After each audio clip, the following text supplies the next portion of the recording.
Well, that's not true. I would love to hang out with him because I could ask. Hello, and welcome to Last Row Tickets, a Gadfly City show focusing on hot takes from pop culture from the weird seats. My name is Billy. I'm Lizabeth. Today we're going to talk about some of the greatest villains in movie history. We're going to go over 10 of them, draft them one by one, and see who picked the best ones. So, in that order, we're going to talk about Darth Vader, Hannibal Lecter, the Joker, Norman Bates, Anton Chigurh, Lord Voldemort, Amon Goth, Nurse Ratched, Hans Gruber, and Michael Corleone. We'll draft one by one and see who had the best takes and the best tastes. All right. But Elizabeth, we I'll let didn't we swap out Darth Vader for Daniel Plainfield? we did. Oh my Or goodness. I Plainview? already made a gaff. Oh my gosh. Just So, because Star Wars is like such a franchise, it's just. yes, it's definitely known. I feel like we have a better selection for a movie that's a little bit offbeat, but definitely has characters that are worth talking about. So Yeah. after that faux pas, Elizabeth, you picked the first movie. I'll let you go first and take it Okay. away. I basically picked mine based on who I found the most terrifying personally, or was just like liked the most. So my number one most terrifying villain is Hannibal Lecter. And that might be partially because I was just a kid when I first saw it, and it just has basically haunted my dreams ever since. Yeah. But just Anthony Hopkins' performance is just like, I mean, just that he's always smiling and he's like this insanely evil person is just, I don't know. It Yeah. really, it really does haunt me.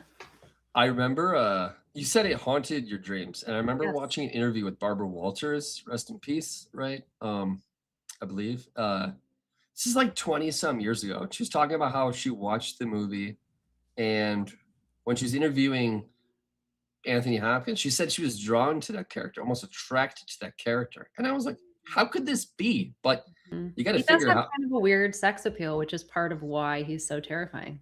quiet, calm, collected, Mhm. psychopath, right? Clearly intelligent, like very intelligent. Yeah, I read that he's his inspiration for this character was a spider or a crocodile. Huh. Can't you Wow. imagine Love like the that. way those creepers go around? I It's would kind of say like him. spider more than a crocodile, but obviously whatever worked for him, but What's very your favorite spider-like. scene in this? What's your favorite like Anthony Hopkins or Hannibal Lecter scene in this movie? I mean, I don't it's like hard to say a favorite because I actually hate watching all of it because it scares the shit out of Yeah. me. It's gross too. I mean, there's like It's a lot of disgusting. scenes in the prison or institution are disgusting. Yeah, But and then, like, the scene where he's making her dinner, that's in the first one, right? I have a hard time remembering, like, what was in the Jimin, first film. when he's cooking that guy's brains right in front of Yeah. him, I think that's the second one. That's it's because Okay. I think that's Ray Liotta. But Right. if you think about like whoever wrote this story, how could they imagine uh, a prison escape involving a face swap that's literal, not like the movie Face Off with Nicolas Cage and John Travolta, but an actual face off. Yeah. Yeah, yeah. The character that does that Yeah, is that sort of shit's pretty he terrifying. should be locked up. I think he won an Academy Award for that, which is kind of a and like Jack Nicholson, he's in the movie like 10 minutes, right? Yeah, well, Anthony Hopkins isn't in on screen all that long either for Yeah, being, like, the ultimate villain. Yeah, being, like, the main. absolutely. All right, my turn. So this character my first pick, he's probably one of my top 5 characters of all time in any film or TV show is the Joker, Heath Oh, yeah. Ledger, Heath right? Ledger. Yeah. I mean, like, so I remember I was raised on the old Batmans. Yeah, so the opposite of Christopher Nolan, the cartoonish pow, boom, bang comedy, more of on the lighthearted comic than the dark version, which came out in the 90s of like the cartoon and then the Christopher Nolan, even like the Michael Keaton ones. There is much comedy, Yeah. or they're more More comedy-ish. entertainment, yeah. Keaton had Mhm. already had that comedic background, even though it got a little darker. But I think Heath just brings it to a whole other level, Dude, right? he And just completely threw himself into that role. I mean, yeah. performance of a lifetime. Absolutely. And I think that what I just really dig about this character is that, he's just like Batman, right? And they even start talking about it, but it's like that those siblings where they come from a crazy house, but one goes out the front door and one goes out the back door, Yeah, one right? reacts like by being like really good Yeah. and honest, and yeah, the other one's just like uses it as an excuse to be nuts. Totally. Yeah. And Joker really goes around just trying to get crazy people to do crazy things, right? Mhm. And, taking over and commandeering people with mental health issues to just do bad shit stuff for Batman against Batman. But also, like, what's really mind boggling is how, if you just read the things that Joker says in that movie and you didn't know what it was from, I think a lot of people be like, yeah, that kind of makes sense, Mhm. right? Like, when he starts talking about how, people go crazy when a soldier dies, when one person gets shot on the streets of America, they don't care about 10 people dying overseas in a war. It makes a lot of sense. And you know, everyone talks about the acting, the character he puts on, and for good reason, but there's so much more than the superficial act like things he does, which is amazing to begin with too. But like, There's so much psychological depth under the surface yeah, and of it's like, his performance. and he's just his the way he comes in and messes with people's minds. And he tried to do this with Batman, right? The prison scene. He's like, "You're just like me. We're real people. We're honest. The real people, the crazy ones, are the people that put that thin veneer, like society does in general, but they're crazy underneath. We have the courage to be ourselves." And he gives that speech to Batman. Batman's like, "Get out of here, man. You're crazy." But then he gives that in a speech to Two Face, probably my favorite scene. I don't know if anyone saw it coming, where he cross dresses his way into the hospital room to see Harvey Mhm. Dent, and he gives that speech, and Harvey takes it in, but he's not in the same place as Batman, right? It's one of the greatest characters of all time. It's one of my Yeah. favorite movies of all time. For a Yeah, that villain, character actually kinda remind me of, I can't think of his name right now, but the Unabomber. Ted Kaczynski. Ted Kaczynski, yeah, just Yeah, sort of like his manifesto. Because if you read yeah, it, you're like, I mean, there's, like, a lot of, like, correct ideas in there, yeah. really, but it's just, like, using those things to be, like, so completely antisocial and chaotic and obviously evil. Yeah, and I think both of those people, I mean, Joker's not a real person, I know that, but if you look at the backstory, like, in the cartoons and whatnot, like Ted Kaczynski, they're tortured people before Yeah. they get to adulthood. So, it's like you wish someone was around, was like, "You know what? You're right, kid. Go that way," you know? So instead of the other way, but Mhm. that's my first pick. What's your next one? Alright. Next, I'm gonna go with Anton Sugar Chigurh. I don't know how to say it right, actually. I haven't Sugar? seen I the don't movie. know. It's Yeah. fine however you say From it. No Country for Old Men. Yeah. Yeah. Why'd you pick that Um, one? Firstly, just the way that the character's developed, even just in the screenplay, like, the fact that he goes around killing people with that instrument that he kills them with is, like, it's so unique and just disturbing, because it also Yeah. makes you think about the fact that, like, this is an instrument that's actually used to kill cows and animals, like, in real life, Yeah. I which is didn't know that. disturbing. Yeah. I'm more, I was raised on concrete, not really land and amongst animals other than my family. Yeah, I grew up in And the city. I don't know. also, that's of all the villains, even ones that are kind of like maybe we're almost in our episode, like a lightsaber or a gun. This has got to be your favorite villain weapon.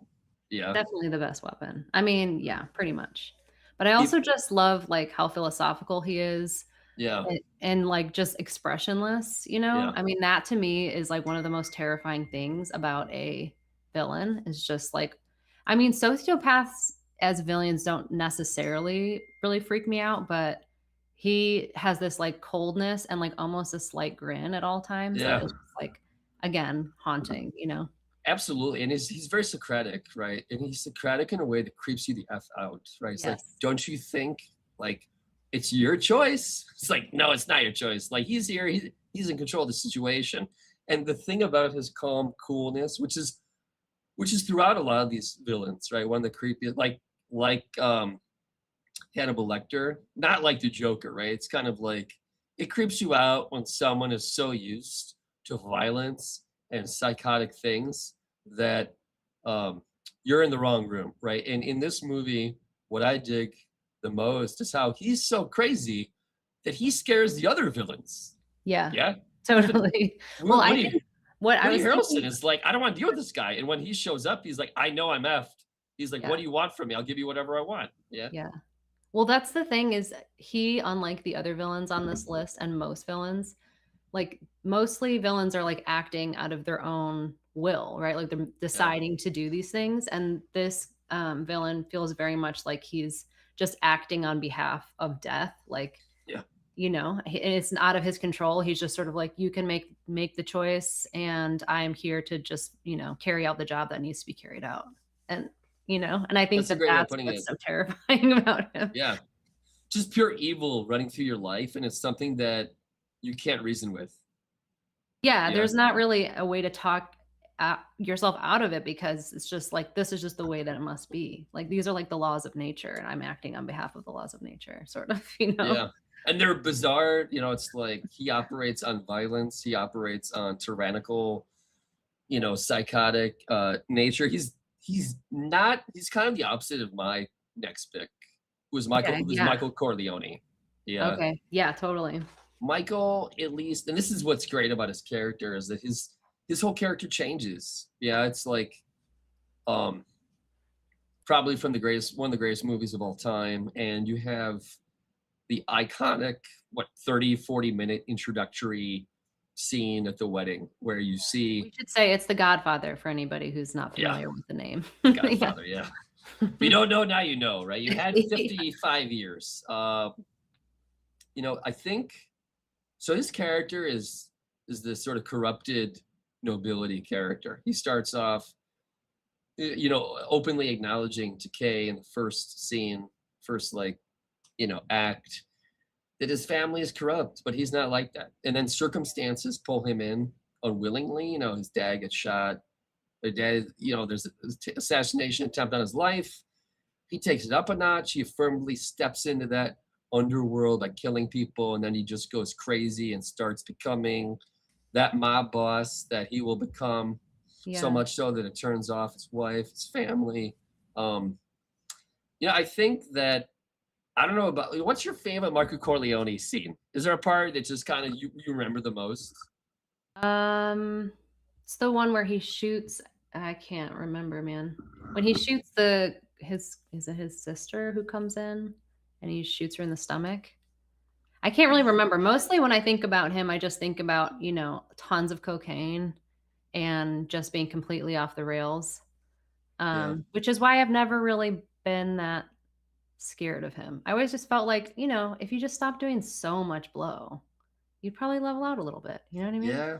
Yeah, I think he's it's if you look at how the movie and the first couple of movies develop, he goes from trying to apologize to his girlfriend about it to sort of like an hour later, he's convincing her that's not a big deal, right? It's like, hey, we're gonna be legitimate in a couple of years, not a big deal. We're a little crooked now. At the end of the movie, he's killing his brother-in-law. Yeah. Literally. He's Well, like, I feel you like know? he's the most realistic of the villains on this list, because it Yeah. really is just like people having too much power just completely fucks up their head, I mean, we Yeah. just watch it happen over and over and over in our society. And, this is like, I mean, in a way, it's like a really cliche version of a mob boss, his like Yeah. descent into ultimate evil or whatever. But he also, Yeah. I mean, this sort of like kind of, I mean, it was definitely not cliche, I don't think, yet at that point in film No. history. Yeah, I think he's the most corporate criminal of all these villains. It's like the most transactional business type. Don't offend the guy, don't take his business. It is kind of odd though that he kills his brother, he kills his brother-in-law, his other brother dies from violence, his dad dies from violence. He's the only one of his brother-in-law, all of his brothers, and his father that doesn't get shot and killed. So that takes some doing. Another calm and collected villain. Who's your next pick? Okay. Next Let's get pick. to it. I'm gonna go with Norman Bates. That's a good one. Again, because his demeanor is so, I mean, obviously he completely loses his shit at certain points, but his demeanor is often so like he has this like innocence about him. And that's partially, I think, because the movie is so old and from a time that like everything felt more innocent, you know, and I think the film feels more innocent. One, Yeah. because it hardly shows anything, you know, which I kind of love that about Hitchcock. Yeah. Um, as far as gore, there's basically no gore at all. Yeah. They don't even And, show you know, him special effects or the visual effects or whatever are, like, not great, so that partially Hershey's chocolate, right? Is what they use yeah, for blood. yeah. Yeah. I think so, yeah, I think that's right. I don't even But think yeah, they I think, like, the whole dressing up as your mother to kill people and, like, keeping your skeleton in the basement, I mean, it's just, again, feels very much like a nightmare, you know? yeah. It's I don't even think they show him stabbing Vivian Leigh, I forget her name in the movie. In the But it's beginning? yeah, they don't show him stabbing her. Like, I don't think there's a shot of the knife Going going into into her body no. or like There's, like, at a the very shot of it the knife being near her stomach, sort of, yeah.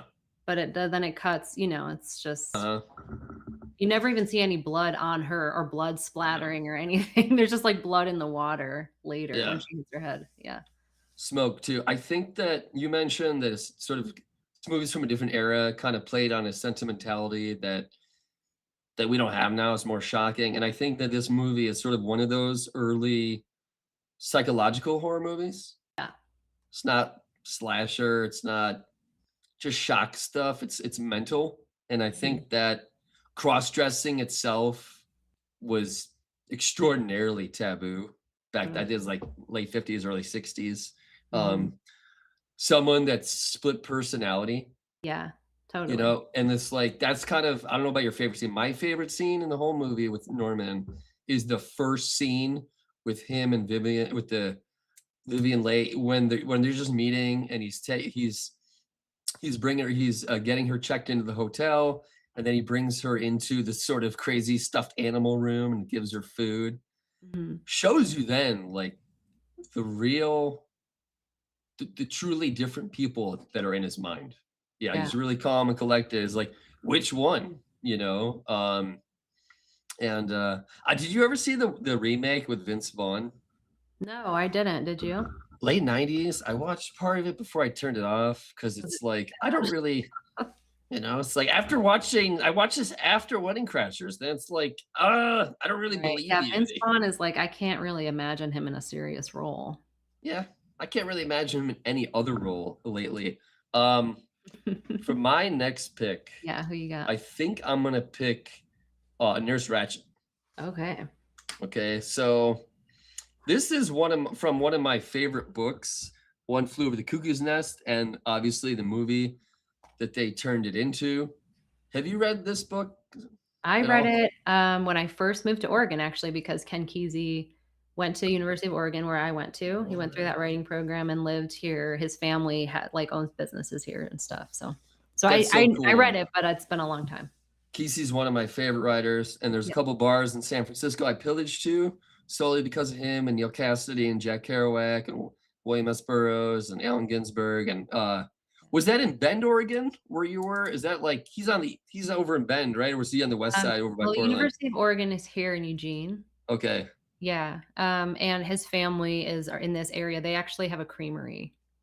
really? I'll have They to make check that yogurt. out. Yeah, it's like That's really good cool. yogurt, yeah. I They're wonder if cool. they have. They're very like, the Kesey family has always had a real presence in this town. Are they all like him?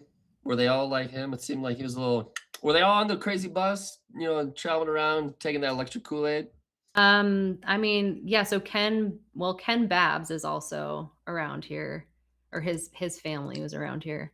Oh, am I mixing that up? Maybe it's his family that has the creamery. Yeah. I might be mixing that Well, up. Yeah, sorry. I think Um, she. so he was around that scene, but you know, they're also I don't know. I don't know anything about his family really. I know that he was not well liked, I don't think, at the University of Oregon in the writing Yeah. program. Mostly, I think because he was so much better than everybody else, and they were like, "You're not supposed to write like this. You're supposed to write like we do," you know? Yeah, But definitely a rebel, you yeah. know? And the people he hung out with were absolutely rebels. It's like why his friend Jack wrote, "The only ones for me are the mad ones," and Alan was like, "Howl," howling at everything. I think that, this book kinda like On the Road, even though it came out like 5, 10 years apart in the movies, they all seem to be rebelling against that sort of Leave It to Beaver 1950s cookie cutter conservative culture. Yeah, well, that's And what the '60s were all about, really. yeah, Mhm. and kicked off with the Beats, right, before the hippies came around. I think, I can't imagine someone more opposite Jack Nicholson than Nurse Ratched, right? Um, she does that part so well. She's like Kathy Bates, or Yeah, have who's you the seen the woman that played remake? her? What's her name again? Who's Uh, that? who played Nurse Ratched? Her I name have it here somewhere. Damn it. Fletcher, right? Yeah, Fletcher. Fletcher. Okay, yeah. She Yeah, got an no, Academy Award for it. she's great. You're right. She is such a great foil to Jack Nicholson, who's just so animated and like intense. Even when he's not doing anything, he just has such an intense look in his eye. And she is Yeah, like, she does too, but she's very attempts to be very collected, right? Very much in yeah. control. She's like, I think she might be the only woman on this list, right? Yep. And she kind of reminds me of Hannibal Lecter. Yeah. Okay. Those Very or like psychological, manipulative. yeah, Yeah. or Javier Bardem is like that psycho who has the very superficial placid exterior, but and you could see right beneath that is insanity, is violence. And with her, she doesn't control people with uh violence, but she controls Yeah. people with, psychological stuff, with medication, things like that. But she's trapping you nonetheless, right? And that's kind of why they're all trying to escape and taking more of that fog. Yeah. Mhm. So Yeah, she really kind of encompassed the spirit of that, um, building, like, of that institution, I yeah. think, It's and yeah. was very because she's very, like it's locked down, obviously, they're all locked down, they can't leave, Hmm. um, except that Jack Nicholson, is a badass and hopped the fence and got out, Yeah. but, um but she's, is that way, I think. She's very much she feels almost like a ghost of the building, like, of the institution. Yeah. Mhm, That's a very great way of putting it. How would you put your next what's your next pick? Okay, yeah, my We only got a next couple left. okay, so, hmm, I'm gonna go with Daniel Plainview. Okay. Um, Mostly because, just the performance is exceptional, which is not surprising because he's just incredible. I also loved him in The Gangs of New York. Oh. Um, Have you seen Phantom Thread? no. It's a good one too. He plays this a dressmaker. So it's very Oh, odd.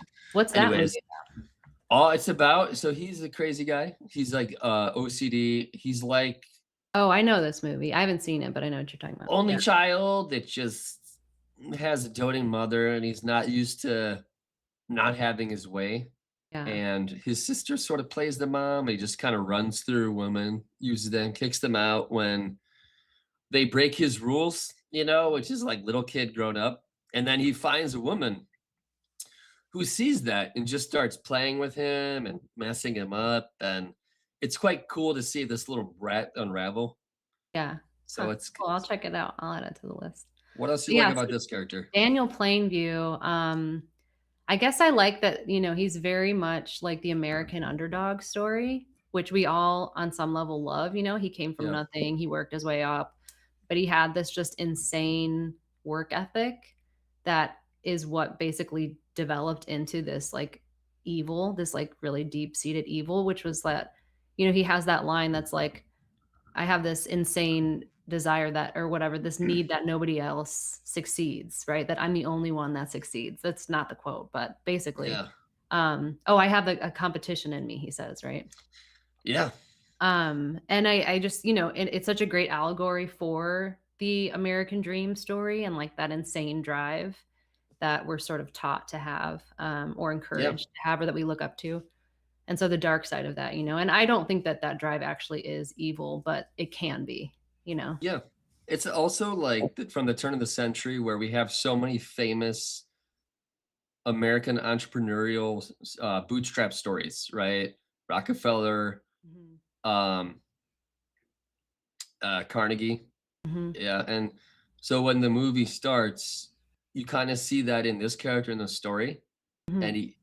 and then it kind of keeps going and you realize it's a little bit different. Yeah. And he brings his family along. It's like, okay, cool. He's like, this is like a father and son story. Over time, you see he's a psycho. He's Mhm. using his children. Mhm. The things he's lying, he's going after everyone. The thing you said about him competing against everyone, you see that even against his own immediate family. Yeah, or Mhm. even people that we thought were his immediate family that he just uses and throws aside. I think that, kind of there's that coldness, there's that detachment. Yeah, he's definitely a sociopath. Yeah. What's your favorite scene from that movie? I mean, the bowling alley scene is so iconic. I don't know how you pick another scene. You know? Yeah, Yeah. yeah. What about you? That's up there. I think that um let's see. When he kills his brother, or like how how he gets caught, the scene, the most poignant scene of one of this movie is it really shows his character, his lack of soul. There's just pure uh I don't just pure admiration for wealth and winning competition is when he just kicks his son out of his life. He's like, I used you. I don't need you anymore. I compete against everyone. Now you're my competitor. Get out of my face, competitor, right? Yeah, I just feel like that story is probably not that uncommon Yeah. in these circles too. I mean, not that, Yeah. people actually killing each other, but turning on people in their family. Yeah, yeah, it gets kind of crazy, and that's kind Who's of your the next nature one? of it. I think Yeah, who's your next person? I don't know if you're a huge Harry Potter fan.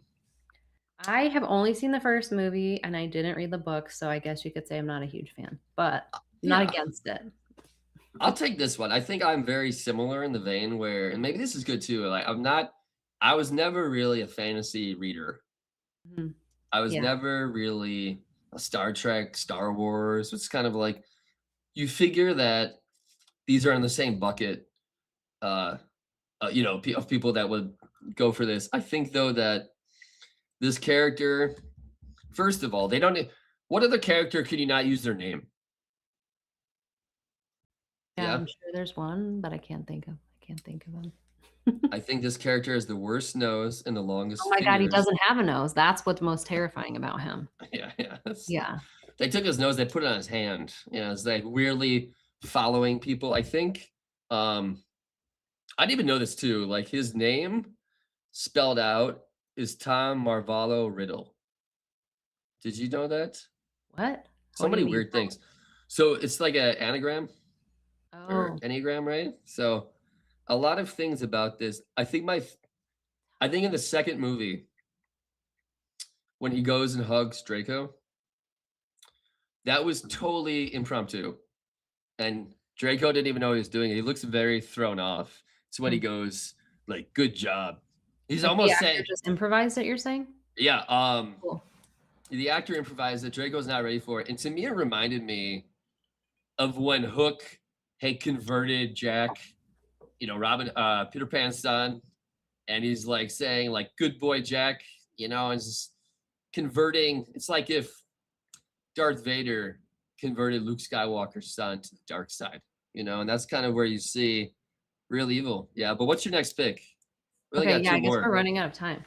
Um, okay, so Voldemort's gone. I'm gonna say Amon Goth? Goth? How do you say it? I don't know. That sounds From better than what I Schindler's thought. List. Yeah, Huh? that sounds better than what I thought it was. Who wants to say his name too? What a jerk. Aemon? Maybe it's Aemon? Eh, Aemon Goth? Um, but yeah, I mean, he is seemingly very realistic. I don't obviously I have never met a real Nazi in person, so I don't know how realistic it is, but I imagine that this character is very much like a leader of the Nazi movement would have been, like Yeah. a level of evil and power like the hunger for power. And that scene where he's with that woman and where he finds her hiding place and he's just like circling her, and just getting creepier and creepier. Psycho. Yeah, I He's the mean, only out of his he's the only fucking mind. I think he's the only one on this list who's based off a real character, a real person. Yes, right.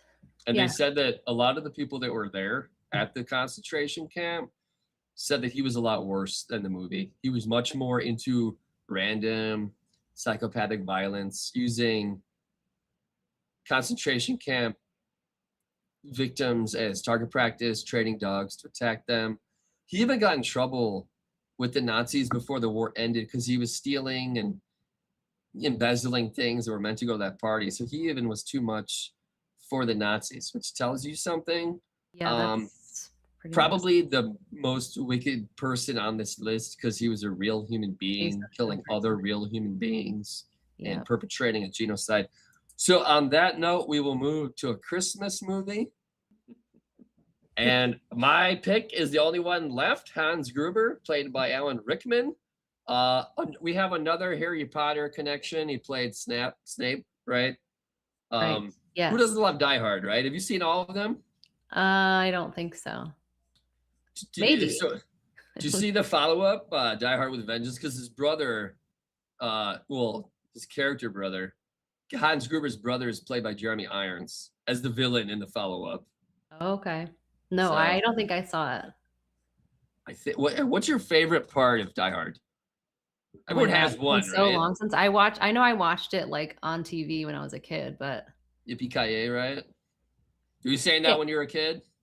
Yippee-ki-yay?